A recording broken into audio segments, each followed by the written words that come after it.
नमस्कार, मैं हूं राज और आप देख रहे हैं प्योर पॉलिटिक्स। बिहार में प्रशांत किशोर ने यह कहकर सनसनी मचा दी है कि शिल्पी गौतम हत्याकांड में, जो बिहार का एक मशहूर हत्याकांड रहा है राजद के जमाने का, जब राबड़ी देवी मुख्यमंत्री हुआ करती थी, तो उस हत्याकांड में आज के जो उप मुख्यमंत्री हैं सम्राट चौधरी, उनसे सीबीआई ने उस वक्त पूछताछ की थी। उन्होंने कहा कि इस हत्याकांड में आरोप लगाया कि सम्राट चौधरी एक संदिग्ध अभियुक्त थे, इसलिए सीबीआई ने उनसे पूछताछ की है। लेकिन सम्राट चौधरी ने इससे इनकार किया है। उन्होंने कहा है कि भाई जिस राकेश कुमार का नाम इस मामले में आया है वो तो आइसक्रीम बेचता था, इसलिए हमारा उस मामले से कोई लेना देना नहीं है। देखिए, इस मामले में जो आरोप प्रशांत किशोर ने लगाया है वो कितना सही है कितना गलत है, ये तो जब अनुसंधान अगर फिर से होता है तब पता चलेगा। वैसे ये भी सच है कि आज तक कभी सम्राट चौधरी का नाम तो वैसे सुनने में नहीं आया था, लेकिन अब जो प्रशांत किशोर ने आरोप लगाया है उससे उस हत्याकांड की यादें फिर से ताजी हो गई हैं। लोग जानना चाहते हैं कि भाई क्या था ये हत्याकांड, जिसमें प्रशांत किशोर का कहना है कि सम्राट चौधरी भी एक संदिग्ध अभियुक्त थे। आज मैं आपको बताऊंगा कि हत्याकांड क्या था और किस तरह से ये राबड़ी देवी के शासनकाल में जो जंगल राज की बात होती थी उसका एक जीता जागता प्रमाण बन गया था। आज मैं आपको इस बारे में विस्तार से बताऊंगा। देखिए, ये जो पटना का शिल्पी गौतम हत्याकांड था वो उस दौर का सबसे बड़ा सबूत बना, जिसने ये उजागर किया कि बिहार पर हावी जंगल राज के आगे कानून व्यवस्था पूरी तरह घुटनों पर थी। मुख्यमंत्री की कुर्सी पर भले ही राबड़ी देवी बैठी थी, लेकिन असली खेल उनके कुख्यात भाइयों साधु यादव और सुभाष यादव के इशारों पर चलता था।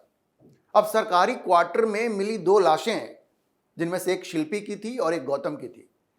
यह पुलिस की लापरवाहियां और सीबीआई तक की रहस्यमय क्लीन चिट ने साफ दिखा दिया कि उस वक्त अपराधी ही सरकार थे और सरकार ही अपराधियों की ढाल थी।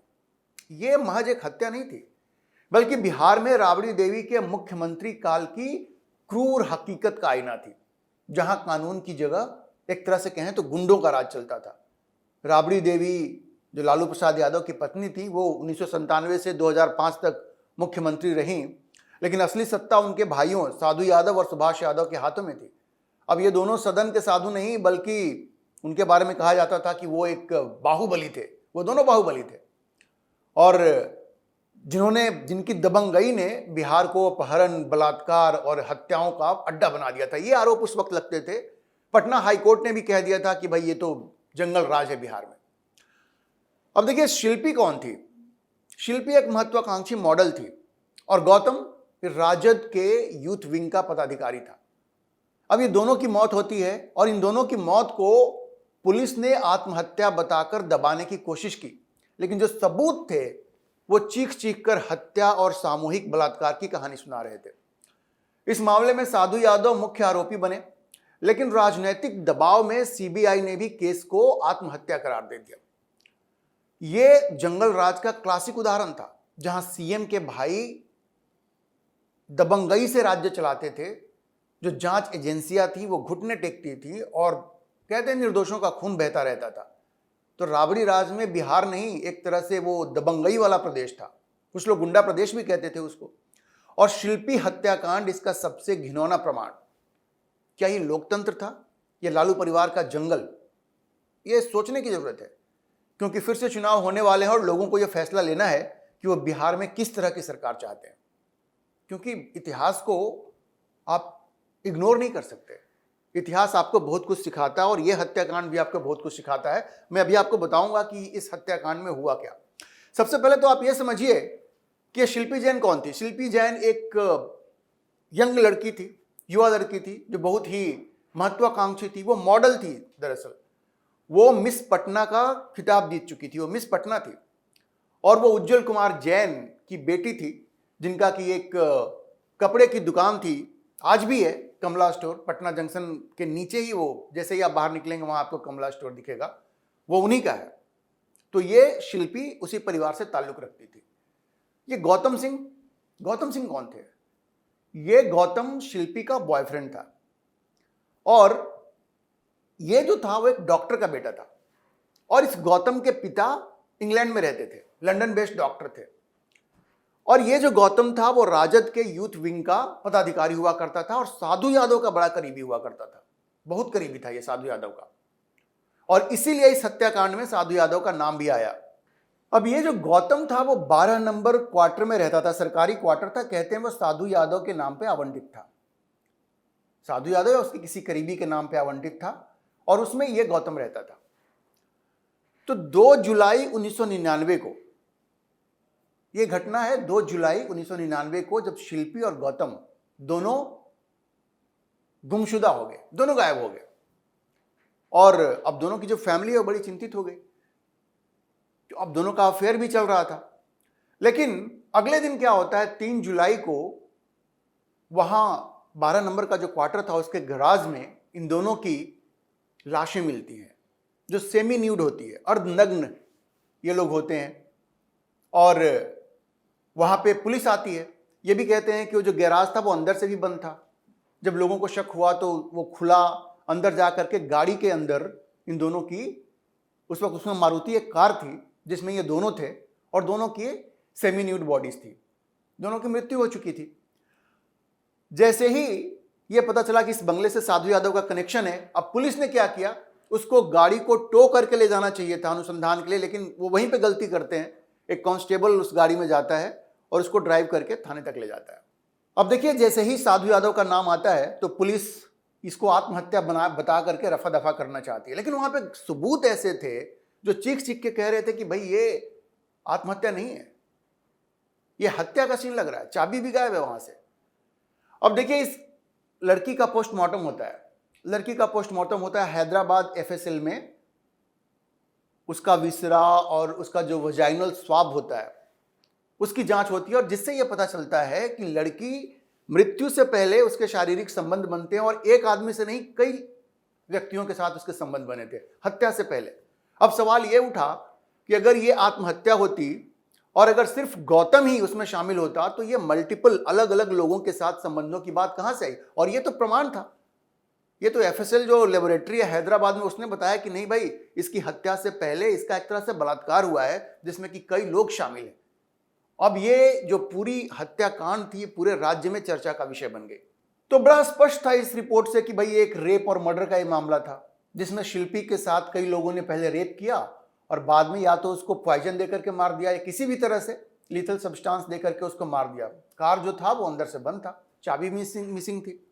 तो ये सारे प्रमाण वहां जो थे, साक्ष्य थे, वो ये बता रहे थे कि भाई इसमें तो कोई फाउल प्ले है।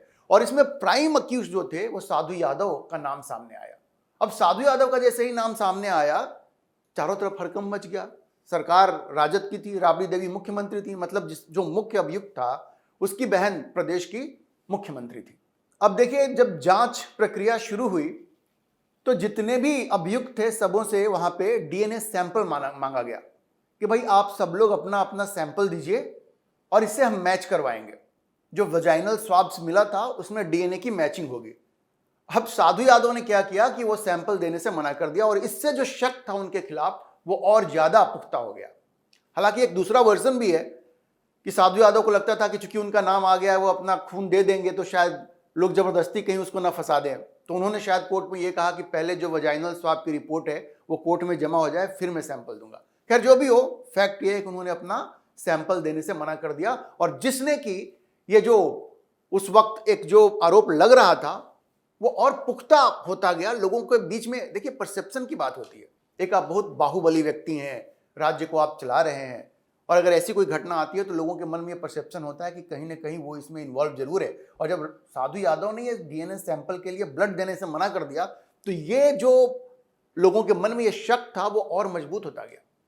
आगे चल करके इस केस को, अब चूंकि शिल्पा की जो फैमिली थी वो बिल्कुल इंसिस्ट कर रही थी कि भाई ये तो सीधा सीधा हत्या का मामला है और इसकी सीबीआई इंक्वायरी होनी चाहिए, तो बाद में इसको सीबीआई को भी दे दिया गया। उसके बाद क्या होता है कि सीबीआई इसकी इंक्वायरी करती है। अब आरोप यह लगता है कि राजनीतिक दबाव में, राजद के दबाव में सीबीआई फाइनली क्लीन चिट दे देती है साधु यादव को और कहती है कि यह एक आत्महत्या का ही मामला था, लेकिन कोई भी इसको स्वीकार करने को तैयार नहीं था। 2003 में, ये 1999 की घटना थी, 2003 में इसकी फाइनल रिपोर्ट जो सीबीआई है वो कोर्ट में सबमिट करती है और कहती है कि डबल सुसाइड था। जबकि सारे प्रमाण इसके खिलाफ थे। जो एफएसएल लेबोरेटरी की जो रिपोर्ट थी वो भी ये कह रही थी कि मल्टीपल रेप्स का ये मामला है, कई लोगों ने रेप किया है, लेकिन कोई प्रमाण नहीं मिले। और आरोप ये लगा कि भाई राजनीतिक दबाव में साधु यादव को छोड़ दिया गया है और इस केस को बंद कर दिया गया है। लेकिन जो फैमिली थी उसने कभी इसको एक्सेप्ट नहीं किया। और आज भी अगर हम लोग देखें तो ये एक अनसॉल्व्ड मर्डर केस है। हालांकि सीबीआई ने इसको क्लोज कर दिया, इसका क्लोजर कर दिया। अब आप देखिए कि प्रशांत किशोर ने इस पूरे हत्याकांड को एक बार फिर से जिंदा कर दिया है। उन्होंने कहा कि इसमें एक संदिग्ध के रूप में सम्राट चौधरी, जिनका नाम राकेश कुमार है, उनके से मल्टीपल नेम से उनके ऊपर कई आरोप भी हैं। प्रशांत किशोर ने जो आरोप लगाया उम्र के फर्जीवाड़े का, उसमें भी बहुत सारे तथ्य हैं। अब वो सम्राट चौधरी बता पाएंगे कि उसमें क्या फैक्ट है। लेकिन जो आरोप उन्होंने लगाए कि इनके साथ बतौर संदिग्ध पूछताछ हुई है, तो ये अपने आप में थोड़ा सा एक नई जानकारी है। लेकिन प्रशांत किशोर ने किस आधार पर आरोप लगाया है, क्योंकि जहां तक हम लोगों को भी जानकारी थी, वो जो गाड़ी थी वो किसी राकेश कुमार नाम के व्यक्ति की थी, जिसके बारे में ये कहा गया था कि वो हाजीपुर का रहने वाला था और उसकी आइसक्रीम की फैक्ट्री थी। इसी बात को सम्राट चौधरी ने दोहराया है कि भाई मेरा उससे कोई लेना देना नहीं है। जिस राकेश कुमार की बात हो रही है या प्रशांत किशोर जो कहना चाह रहे थे वो कोई और व्यक्ति है।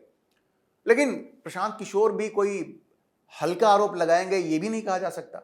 उन्होंने क्या सोच के ये आरोप लगाया है, उसमें कितनी सच्चाई है, ये तो प्रशांत किशोर ही बता सकते हैं, या तो फिर कोई इस पे इन्वेस्टिगेशन हो, फिर उससे पता चलेगा। फिलहाल तो आप यही समझ सकते हैं कि बहुत ही जघन्य हत्याकांड था, जिसको एक बार फिर से जीवित कर दिया प्रशांत किशोर ने इस तरह का गंभीर आरोप लगा करके।